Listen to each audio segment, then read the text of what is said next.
បាទជំរាបសួរអតិថិជនហាងកោចាក់ថ្ងៃទាំងអស់គ្នាបាទរយៈថ្មកន្លងមកនេះយើងបានបិទស្តុក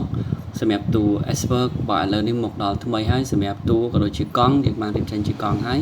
បាទជាទូប្រភេទ Compound បាទពណ៌ទឹកសមុទ្រឡាយជាមួយ logo Expert ពណ៌ក្រហមបំពាក់ជាមួយនឹងដៃ Compound កអោនបន្តិចបាទជាមួយនឹងប្រាំង Shimano MT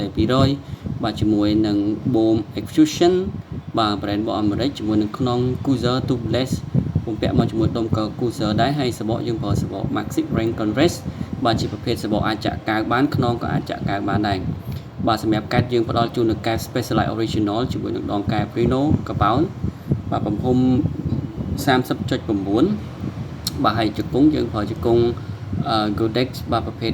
ថាស36ជាមួយនឹង Derailleur ដៃចុចច្រវាក់គឺយើងប្រើជាមួយនឹង Shimano Diore បាទ Lip VG Sport របស់ចិនតៃវ៉ាន់បាទប្រភេទគុណភាពខ្ពស់ហើយបដាងគឺបដាងរ៉ែហើយមិនបាច់ញោមបវលរ៉ែឲ្យទេព្រោះសម័យនេះហើយគឺដុំទាំងអស់សិតតែរ៉ែទាំងអស់ហើយស្រាលល្អមែនតើអរគុណជំរាបលាពីហាងកង់ចាក់អង្រែ